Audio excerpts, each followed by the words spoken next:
Hey guys, welcome back to another video. I hope you're having a wonderful week so far, negotiating those higher rates and minding your cash flow. I know I look a little bit crazy today, but this is what happens when you have wavy hair and you get a haircut. Anyway, as always, in the middle of the month, we take a look at what happened within the trucking industry and the freight market as of this month. Now, if you're new to my channel, welcome. I teach about the trucking industry with a heavy focus on the spot market as well as freight market analysis. So if this is a topic that interests you, feel free to subscribe down below. All right, let's take a look at the general overview of what is going on as of July 2023. Ready? Let's go. Please excuse my crazy hair day today. It is what it is. Anyway, these market update videos, we start off by looking at what is going on with diesel. And especially in the last week, it's like alarm bells have been going off. Everyone was screaming that diesel is going up, which it was. But let's take a look at what happened. So currently we can see the prior months. This is the average price per gallon for diesel. This is from AAA fuel prices. I will attach the link down below if you guys want to check it out. But as of July 2023, we are continuing to see a decrease. Maybe not such a sharp drop as the prior months, but still, nevertheless, it is a decrease, which is awesome.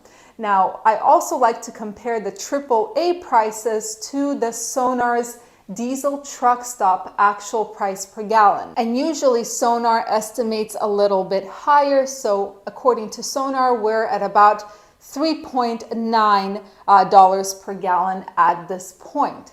So now let's take a look at the diesel chart. So here's our diesel chart as of a month ago. So this is exactly 1 month. And you can see where the alarm bells were ringing. As of July 10th, diesel was going up, up, up. And only as of July 15th did it start finally going back down again. So at least this is welcome. Thank goodness it is going down again, because I was getting worried there for a second as well. All right, now let's take a look at the top 5 most expensive states when it comes to diesel. Okay, as a reminder, we have the states, we have the price at the pump. Again, these are all from the AAA fuel website. Then we have the IFTA tax and the real price per gallon. The real price per gallon is the price at the pump minus the IFTA tax, right? So let's take a look. Of course, California is still the most expensive state when it comes to diesel when we're looking at the price at the pump, followed by Washington, Oregon, New York, and actually then it was the District of Columbia instead of Pennsylvania, but I couldn't find an IFTA tax for that. So instead I put Pennsylvania here, and we can see the prices at the pump. Now, let's take a look at how that changes and which states are actually the most expensive if we consider this IFTA tax. So this minus the IFTA tax. And we can see, of course, it changes. Washington is the most expensive state at $4.43 per gallon. Then we have Oregon, California, New York, and Pennsylvania. So now that we know where not to refuel, let's take a look at the cheapest states, the 5 top cheapest states when it comes to diesel prices. It always makes me happy when I see that Texas is the cheapest, because I have a special place in my heart for Texas, even though I have never been there. Don't ask me why this happened. I have no idea. I just love Texas. So Texas, in terms of price at the pump, is the cheapest, followed by Oklahoma, Missouri, Mississippi, and Louisiana. But of course, in order to understand the real price per gallon, we have to consider those IFTA taxes, which are significantly lower than in the top 5 most expensive states. So if we take the price at the pump minus the IFTA tax, what we get is that Texas is still the cheapest state at $3.17 per gallon, followed by Missouri, Oklahoma, Mississippi, and Louisiana. So what's switched here? It looks like it's just Missouri and Oklahoma switched places. But yeah, this is where you want to refuel to save some money. And if you have a fuel card, even better. All right, now let's take a look at the general freight market. And I know I showed this chart every single week on Friday, the outbound tender volumes versus the outbound tender rejections. For those of you who are new, Outbound tender volumes is the blue line. It shows us how much freight is there in the general market. It shows us the demand from the shipper. The higher the volumes, the better. The outbound tender rejection, which is the white line, it shows us the supply in kind of a skewed way. So outbound tender rejections actually show us how much of this volume, this blue volume, is getting rejected and therefore pushed into the spot market, right? The more contract carriers reject contract loads, the more of those loads end up going to the spot market. And therefore the spot market volume increases and so rates increase. So this is looking at a month back, right? From the 17th of June until the 17th of July. And we're going to look at what is the change in percentage. We can see that actually volumes, they increased by 0.3% since this time last month. So any increase in volume is always welcome because that means that there are more loads and that means that those loads are soaking up the carrier capacity, right? Removing competition in a nice way. Now, in terms of tender rejections, we can see that those actually fell by 5.6%. So we can expect, using the knowledge that tender rejections are strongly correlated with the spot market rates, we can expect that, of course, spot market rates are on their way down, unfortunately, or at least lower than this time in June. Now, just like last month, I made a small montage of a map to show you how the market changed throughout the last month, meaning from June 17th or June 18th until July 17th. Now, every Friday, I show you a map of where to go if you have a dry van or a reefer. This montage that I'm going to show you, it's the same exact map, but it's for all equipment types. It's not just for vans, reefers, or flatbeds. It's for everything. Now, for those of you who don't know, what we're looking at is we're looking at places that are as dark blue as possible and as high, as elevated as possible, because that means that there is a ton of rejections, the white line, the darker blue it is, and the volume is shown by the height. The higher it is, the more volume. So let's take a look at this little video.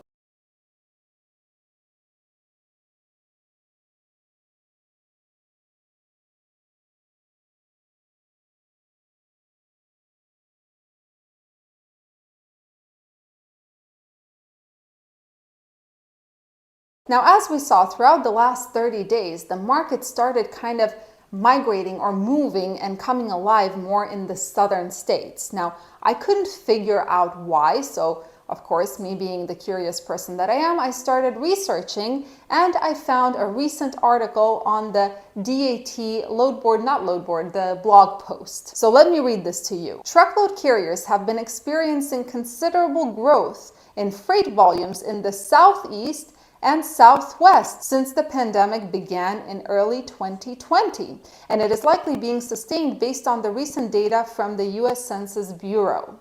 The Northeast, traditionally a GDP powerhouse, now contributes less to the national GDP than 6 fast-growing states in the South: Florida, Georgia, North Carolina, South Carolina, Tennessee, and Texas.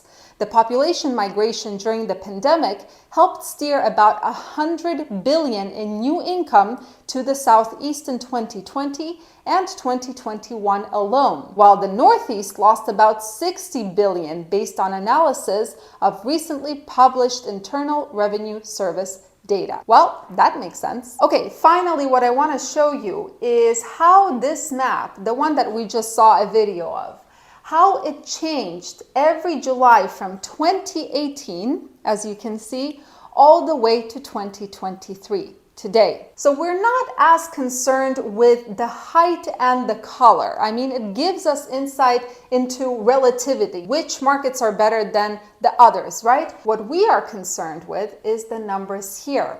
And the numbers here shows us the minimum to maximum tender rejection rates, right, in percentages, and the minimum to maximum tender volumes. Now, we're going to return to this in a minute. For now, let's take a look at the pretty maps. So this is July 2018. Let's take a look how it changed in 2019. Yeah, so it became a smaller area, it looks like. Yep, smaller area. Just this sliver was the really good market compared to 2018. Let's take a look at 2020. Well, in 2020, it changed. It kind of spread out to the west a little bit, or Midwest. 2021, let's take a look. Yeah, 2021 was a good market, right? Although if we look in comparison, the West Coast was actually not that great, even though you could still get an amazing rate per mile there. But look at this map. Let's take a look at 2022. Yeah, so we can see it's kind of becoming a little bit more dull. And July of 2023 is where we are right now, which looks really interesting. I am actually pleasantly surprised. But does this mean that this map is better than the one in 2022? Not at all, because of these numbers. So what I did was I made a chart to make it easier for you. So this is based off of those maps that we just saw. We have July 2018 through 2023, and then we have volumes, the lows and highs, and the rejections, the lows and highs. These numbers show us basically who wins, right? In terms of volume, July 2021 had the biggest amount of volume in terms of the high volumes, right? The highs, followed by 2020. Then we have 2022, 2018, 2019, and currently we are on 6th place. The volumes are just laughable compared to prior years. Now, the same thing goes for rejections. We can see that the biggest rejections, or the highest level of rejections, which were at a high of 47%, half of the contract freight was being pushed into the spot market, right? So the best was in 2018. Let me make this a little smaller. So 2018 followed by 2021 at 42%, 2020 also 42%. Then we have 2022 followed by 2019, and again for July 2023, our high is 10% rejection. Now, if you compare to this, you can see again, this is laughable. Now, for my visual folks, let's take a look at this. We're looking at max volume and max rejections throughout the years. Now, without a doubt, we all know that 2018 was a pretty decent year. I mean, the rejection rates were at 47%, right? And we can see it right here. Right here, this is 2018. Rejections were the highest. But why is it that 2021 was the time where it's considered the best ever, the unicorn market? Well, it's relatively easy. Here we are in 2021. The rejection rates were slightly higher than in 2022, but look at those volumes. The volumes were so high that rejections, even though lower than 2018, here's the volume for 2018, more freight was being pushed into the spot market. And of course, we know that after COVID, there was a lack of capacity. So the high volumes paired with a lack of capacity made 2021 that unicorn year that I'm really hoping will repeat someday, hopefully while I'm still alive, but God knows, there were a lot of factors that actually contributed to it, and it was a perfect storm of events. Now, just to compare, this is us in 2023. Rejections are down, volumes are down. So of course there is no surprise that with the current low volumes, lowest in 5 years, and the lowest tender rejections in 5 years, that means that only a small, minuscule portion of that volume is ending up on the spot market. And of course that means that it's no surprise that rates are as crappy as they are right now. As for us, well, this month, I mean, it is what it is, right? You know, when I got into this industry, I never had the illusion that it's going to be easy, but I really did not expect it to get this challenging. Like most of you, I am holding my breath here, hoping and waiting for things to change. My business partners and I, we talk on the phone every single day, and we talk about the market and hoping for this change to come. And honestly, we're all exhausted. But one thing that I do have to say, I am beyond grateful that I am not the sole owner of these two trucking companies, because When one of us, out of the three of us, when one or two of us is kind of feeling down, the third one is usually the one who's going to pick us back up and get us on track again. And this changes from week to week as to who is depressed and who is the beacon of hope. But one thing is for sure, struggling through this type of market alone is something that I am not sure I could handle. But this is also why we have this YouTube channel, this community, right, that we have built together. And honestly, one of the biggest sources of pride for me as of late is not the channel itself, not the videos that I put out, although I enjoy making them. It's the fact that this channel managed to bring together a lot of like-minded people who are striving for the same things. They're striving for the same goal. And just as a reminder, because some of us forget this, we are all in the same boat. We are all fighting for the same things. We all have the same goals. So let's try to learn from each other instead of trying to tear each other down, which is something that unfortunately I have been seeing more and more of as of late. There are a plethora, there are plenty of people within this community that we have built together that have better strategies, that are more successful, that have been in this industry longer than me. And honestly, that does not make me feel less than. On the contrary, I wish those people nothing but continued success, because I know I can and I want to learn from people who are managing to do better than I can. Anyway, enough of that. Wishing you all nothing but an amazing rest of your week. May the negotiations be on your side. Stay safe, stay healthy, and I'll see you this Friday for our weekly market update and forecast. See you guys then.